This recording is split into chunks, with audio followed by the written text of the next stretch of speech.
Now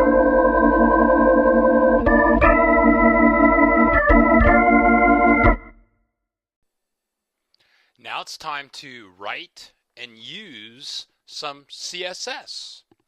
So what we're going to do is actually write some CSS, and what you do is you create your CSS, and I tell people it's kind of like manufacturing an automobile.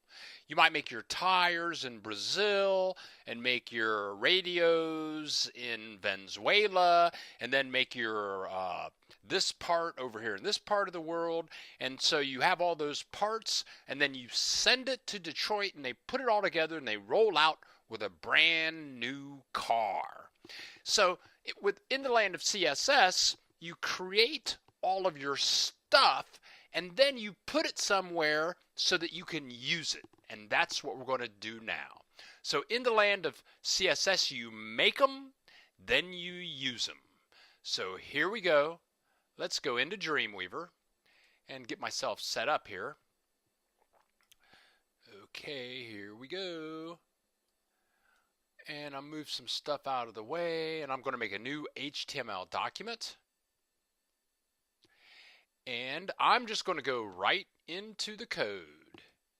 I go into the code, and what I'm going to do here, and we will talk about this in the next title, and that title is Where Can You Put Your CSS? But for now, I'm not going to explain what I'm doing. I'll explain this in depth in the next title. This is going to be an embedded style sheet, and I'm just going to put the CSS right here in the head of the HTML document. Of course, in the body, that's where all of our text, images, videos, Flash, RSS feeds, all that kind of stuff goes down here in the body tag. But we're going to define some CSS right up here. Now, all I want to do, I just want to make a header. I want to have a place for my content. And then I want to have a place for a footer. So here we go. These are all going to be IDs because they're all going to be unique identifiers. So I'm going to put in a pound sign and I say header. And then I'm going to open a curly brace. And I just do this because I like to. It's nice and clean for me. And I'm going to give it a width. Most of the time I start out by giving things width. PX is necessary. And I'm going to give it a height. Give it a height of, let's say, 600, just so it fits in our little video box. And I'm going to give it a background color. Notice, as soon as I put it in the B, Dreamweaver says, oh, I bet you want background color. So I go in there, background color, and I can click here for color. Come over here, let's choose yellow.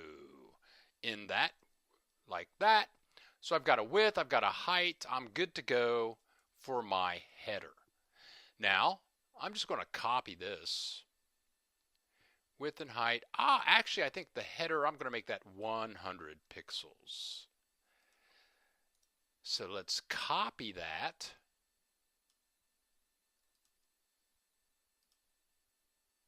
And I'm going to paste it. And I'm going to paste it again. And here I'm going to put content.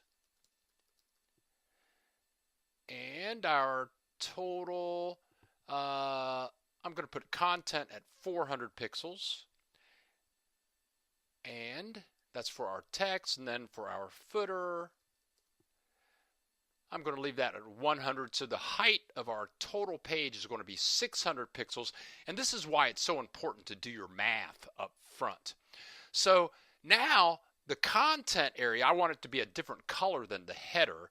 So if I highlight this and just put in the colon sign again, then Dreamweaver asked me, well, what color do you want to make the content? Well, just make it gray just for the heck of it. And I'm going to leave the footer as the same color. Now, we're talking about the box model. We're talking about the box model.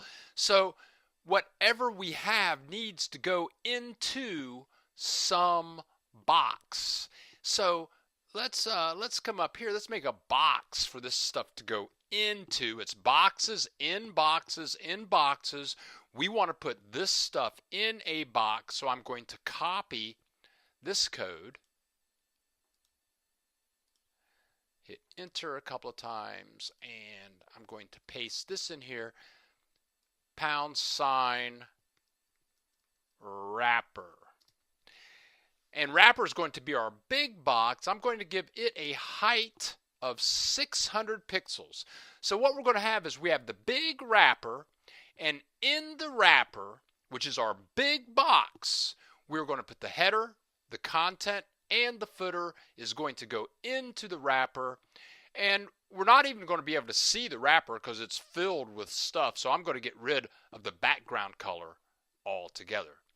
So we have our automobile parts made all over the world. They're ready to go. I'm going to save this file, save as. And I'm going to put this in a folder I have called CSS, and I'm going to call it First CSS Page. There we go.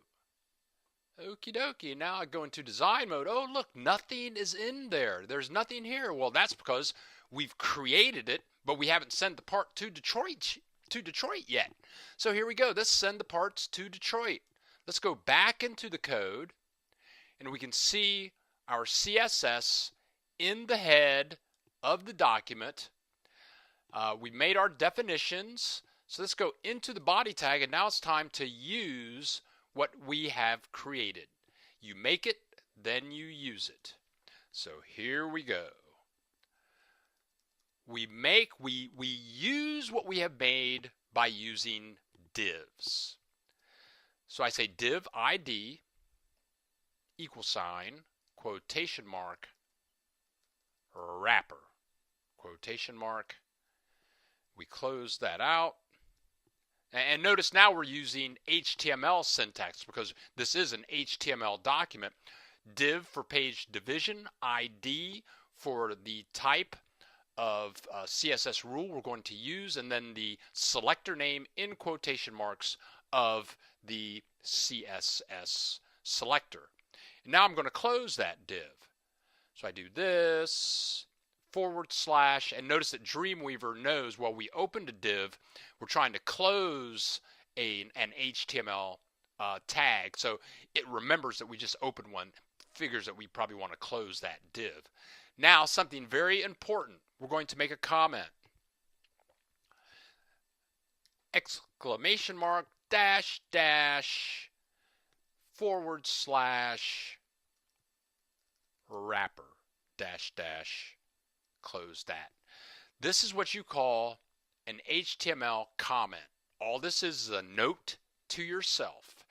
And you're going to be in some projects where you're going to have, I swear to God, 3,000 lines of code, and you're going to have 3,000 you're going to have like 100 to 200 closing divs. And if all you have is that closing div and you don't know what you're closing, it turns into a nightmare real fast. So I put in this comment. Nobody can see it, but it's a note to yourself. And for me, the / in the HTML documents, the tags close with the /. To me, this is a note that says close wrapper. Nobody's going to see this but me. It's a note to myself. I'm going to copy this code, and now it's time to make a HTML cheeseburger. We put all of our goodies in the wrapper. So I would consider this, if this were a cheeseburger, here's the top of the bun, here's the bottom of the bun. So let's put in the meat, cheese, and lettuce. So I'm going to paste that. I'm going to paste that and paste that. We have IDs. So I'm going to say ID. Uh-oh, wrong one. Didn't want to do that. This undo that. Yeah, there we go. Make sure everybody's still there. Uh-oh. Let's paste that back in. Okay. And now let's do a little house cleaning here. Wrapper's way down here. Bring that back up. HTML ignores white space, so it doesn't matter how many spaces I have between it. Now check this out. Just for my own sanity, I'm going to tab those in. Looks like a cheeseburger, doesn't it? Bun, meat, lettuce, cheese. And now all I do, I just come in here and change these names. Header. Here we close the header. This is going to be content. Content. Let's put content. And this is going to close our footer. And we close the footer. So there it is. We have a wrapper, which is our big box, our cheeseburger. And in our wrapper, we put our components, header, content, and footer. So we create or we invent our boxes, then we use our boxes. And if we go into design mode, there we go. Header with a yellow background, content with a gray background, and footer with a yellow background, just the way we defined it.